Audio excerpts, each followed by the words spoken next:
Oh, nama Pak Jokowi masuk di OCCRP, dari tanggapannya gimana Pak Bahlil? Saya nggak ngerti juga lembaga itu ya. Dan ya mohon maaf, masa negara kita diatur oleh negara lain atau lembaga lain, buktinya kan nggak ada sesuatu yang seperti apa yang diberitakan di lembaga posisi itu. Jadi saya nggak terlalu pusing lah dengan itu. Indonesian police are under pressure to investigate the country's former president Joko Widodo for corruption. This after an international non-profit organization of investigative journalists announced that Mr. Widodo was a finalist for 2024's Most Corrupt Person of the Year. The winning title ultimately went to former Syrian President Bashar al-Assad. Charlie Babani with this report. Ya, ini seperti serangan langsung ke jantung terhadap mereka yang selama ini memuja-muja berlebihan Pak Jokowi. Nah, berita OCCRP yang memasukkan Pak Jokowi dalam nominasi finalis tokoh pemimpin paling korup 2024 ini membuat respon bagi mereka yang sangat panik dan menggiring berita seakan-akan ini adalah murni fitnah dan framing, termasuk Bahlil yang diskakmat oleh media asing. Dan kita saksikan selanjutnya juga nanti akan direspon oleh Prof. Ikrar, dan kita tanpa berlama-lama langsung saja kita saksikan berikut ini. Artinya tidak sepakat kalau Pak Jokowi masuk ke tokoh terkorup ya? Lah, bagaimana mau sepakat? Oh, memang ada apa dengan urusan-urusan hukum beliau? Kan tidak ada apa-apa.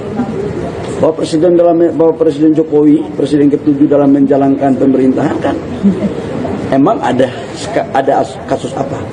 Kan nggak ada. Masa tiba-tiba dikasih berita kayak begini?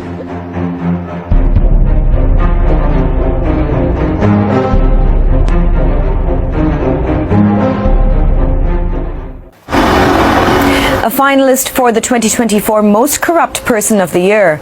The nomination has pushed Indonesia's former president Joko Widodo back into the spotlight. Awarded annually by the Organized Crime and Corruption Reporting Project, or the OCCRP, the title serves to promote accountability and draw attention to those who do the most to wreak havoc around the world through organized crime and corruption. Mr. Widodo's inclusion in the nominations has prompted his former party, the Democratic Party of Struggle, or PDIP, to call on the authorities to investigate the former president for corruption, saying the report could be a reference for the country's anti-graft body and other institutions such as the National Police and the Attorney General's office to look into Mr. Widodo and his family. Remember, the PDIP, which is Indonesia's largest political party, officially fired Mr. Widodo in December. Relations soured after he backed rival Prabowo Subianto for president. In response to the nomination, Mr. Widodo has questioned what he was corrupted for and asked for proof. An anti-graft agency spokesperson, meanwhile, has said that any evidence should be brought to the anti-graft body and other agencies, and that all Indonesians are equal in the eyes of the law. Chandni Vatwani, CNA, Jakarta. Nah, kalau kita perhatikan ya, ini amat janggal. Atau pertama kalinya Presiden langsung merespons apa yang dilaporkan oleh sebuah lembaga, ya. Dan beliau juga langsung mengatakan bahwa ini framing jahat dari sebuah lembaga swadaya masyarakat, gitu kan. Dan kemudian apa yang dilakukan oleh OCCRP itu dianggap sebagai suatu pembusukan politik, ya, dan juga kejahatan politik terhadap dirinya ataupun keluarganya atau juga negara Republik Indonesia. Nah, kalau kita perhatikan ya, walaupun Jokowi tidak terpilih menjadi Persons of the Year dari laporan investigative reporting tersebut ya, itu yang menang itu adalah Presiden Assad dari Suriah ya. Tapi karena Indonesia masuk di dalam laporan tersebut ya, bahkan hanya 5 negara yang masuk ke dalam laporan OCCRP tersebut ya, ini memang sangat menakjubkan. Mengapa? Kita tahu di dunia ini ada 195 negara ya, dan kemudian yang masuk dalam kaitan dengan Organized Crime and Corruption Reporting Project itu hanya 5 negara ya, termasuk Indonesia. Dan kita tahu bahwa itu tentunya mencoreng nama baik Jokowi. Kalau kita perhatikan ya, ini agak berbeda dengan berbagai laporan yang lain ya. Saya beri contoh, misalnya ketika suatu komisi HAM PBB ya, atau yang disebut dengan CCPR ya, Committee on Civil and Political Rights ya, itu anggotanya yaitu Baker Wali Ndiaye ya, itu mempertanyakan netralitas Presiden RI Joko Widodo dalam Pilpres 2024 ya. Itu dalam sidang Komite HAM PBB CCPR di Jenewa, Swiss pada Selasa 12 Maret. Ndiaye melontarkan sejumlah pertanyaan terkait jaminan politik untuk warga negara Indonesia dalam pemilu 2024 ya. Dan dia juga mempertanyakan bagaimana mungkin seorang presiden kemudian juga bisa mempengaruhi ya putusan Mahkamah Konstitusi mengenai perubahan syarat usia calon presiden dan juga calon wakil presiden pada menit-menit terakhir pendaftaran calon presiden dan wakil presiden pada pemilu presiden 2024 kemarin ya, atau pada bulan Februari kemarin ya. Kita tahu pendaftarannya pada bulan Oktober 2023 yang lalu kan. Dan kita tahu delegasi Indonesia pada sidang CCPR tersebut ya, itu tidak menjawab pertanyaan tersebut ya. Bahkan sepertinya menjawab hal-hal yang lain ya. Dan Ndiaye, seorang wakil dari Afrika, itu terus mempertanyakan persoalan itu, apakah tidak bisa dicegah seorang presiden Republik Indonesia itu bisa mempengaruhi pemilihan umum di negerinya ya, dan kemudian menjadikan anaknya sendiri menjadi calon wakil presiden dan kemudian terpilih menjadi wakil presiden Republik Indonesia ya. Dan kita tahu delegasi Indonesia tidak menjawabnya dan istana juga tidak memberikan komentar apapun. Demikian juga Presiden Jokowi juga tidak memberikan komentar apapun ya. Dalam proses tersebut yang kita ingat adalah Presiden mengatakan bahwa Gibran itu masih terlalu muda, kemudian baru 2 tahun menjadi wali kota Solo, dan dia pengalaman politiknya juga belum banyak ya. Jadi nggak mungkin dia dicalonkan menjadi calon wakil presiden ya. Tapi begitu ternyata Gibran masuk menjadi calon presiden, Jokowi hanya kemudian merespon dengan mengatakan, sebagai orang tua, saya hanya menyetujui dan mendoakan. Ya. Dan kita lihat juga ya, bagaimana respon Presiden Jokowi ketika mantan orang dekatnya, yaitu Andi Wijayanto ya, mengungkapkan kepada publik bahwa Jokowi pernah mengatakan pada Andi Wijayanto bahwa pada pemilu presiden 2024 kemarin ya, atau pada saat itu jumlah suara PDIP akan menurun, bahwa Partai Solidaritas Indonesia akan masuk parlemen, dan kemudian bahwa calon presiden dan wakil presiden Prabowo Subianto dan Gibran akan terpilih menjadi presiden dan wakil presiden Republik Indonesia pada Pilpres 2024 kemarin ya. Dan ketika hal itu diungkapkan oleh Andi Wijayanto, tidak ada komentar apapun dari presiden ya, kecuali dari para pembantunya. Ada yang mengatakan bahwa tidak ingat akan adanya peristiwa itu ya, dan kemudian saya tidak pernah mendengar presiden mengatakan hal tersebut ya. Atau sama ketika mantan ketua KPK pada tahun awal Jokowi menjadi presiden Republik Indonesia antara 2014 sampai 2019 ya, beliau mengatakan bahwa dia pernah dipanggil ke istana oleh Presiden Jokowi, dan kemudian dikatakan presiden tanpa dia bisa melihat, hanya mendengarkan suaranya bahwa hentikan. Apa yang dimaksud hentikan itu adalah penyidikan terhadap Ketua DPR RI pada saat itu, Setia Novanto, ya, yang kebetulan juga adalah Ketua Umum Partai Golkar. Ya. Kenapa? Karena saat itu Setia Novanto terlibat dalam kasus korupsi KTP elektronik. Ya. Tapi ketika Ketua KPK mengatakan bahwa ada aturan dalam KPK bahwa sekali surat itu dikeluarkan oleh KPK, sekali itu pula sprindik itu tidak bisa dicabut. Adakah komentar dari presiden setelah itu? Tidak ada. Yang ada hanyalah dari komentar para pembantunya ya. Ketika juga ribut-ribut mengenai bagaimana istana itu juga berupaya untuk mempengaruhi MK dalam putusan mengenai usia calon presiden dan wakil presiden tersebut ya, dan juga sebuah terbitan di Jakarta ya, melalui bocor halus politiknya, mengatakan bahwa ada operator politik dari istana untuk mempengaruhi proses tersebut ya. Itu Presiden juga tidak membuat satu pernyataan apapun ya.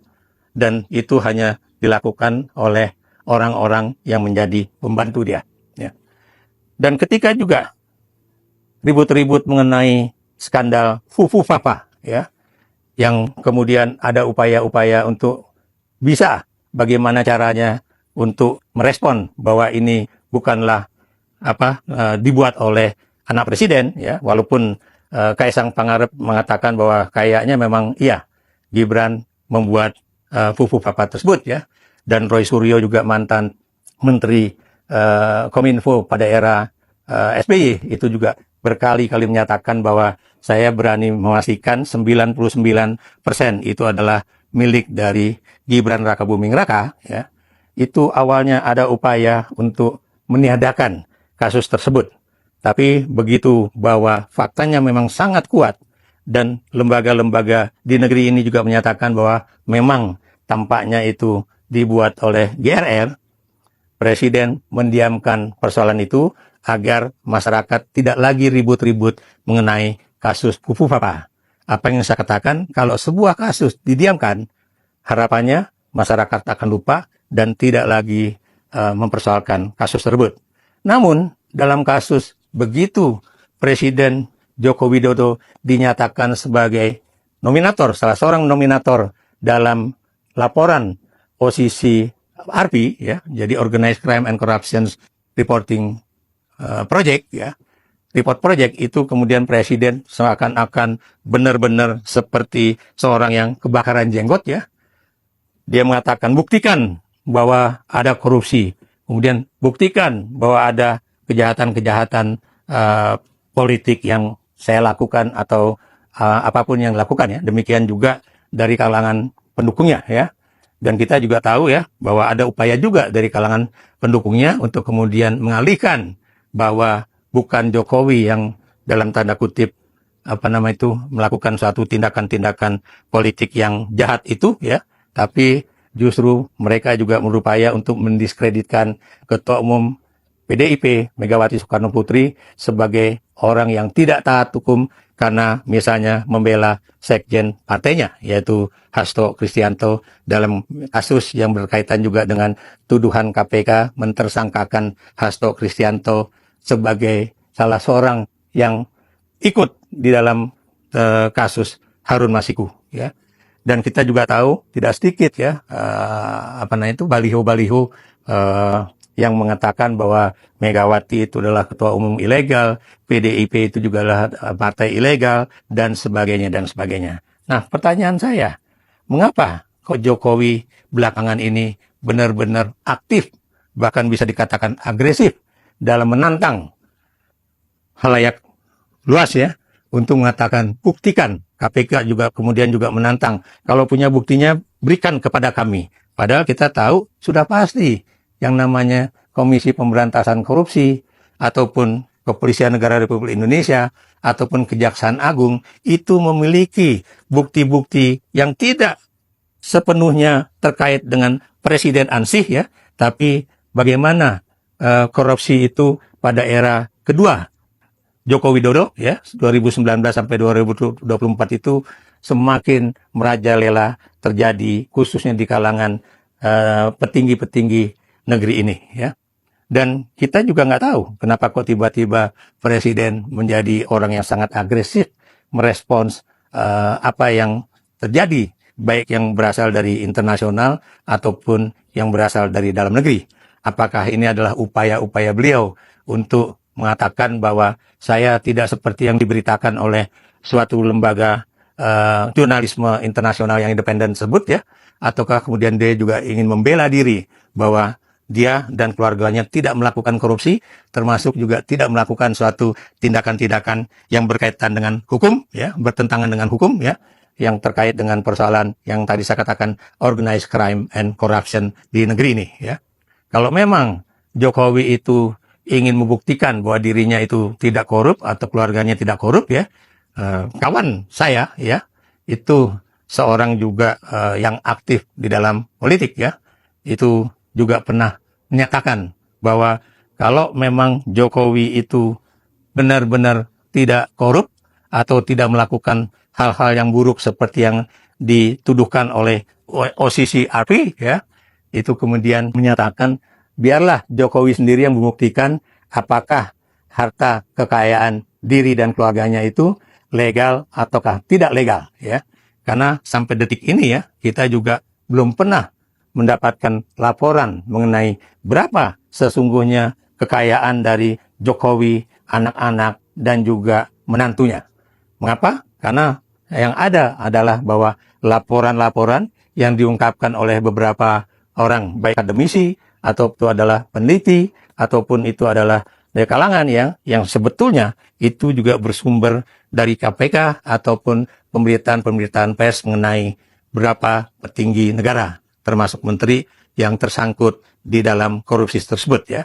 Dan kemudian juga mengapa Jokowi agresif merespon hal tersebut ya, karena namanya masuk di dalam nominasi OCCRP tersebut ya, tapi tidak pernah merespons hal-hal negatif terhadap dirinya pada proses misalnya ketika Gibran itu dijadikan calon wakil presiden oleh keputusan Mahkamah Konstitusi nomor 90 tahun 2023 yang lalu.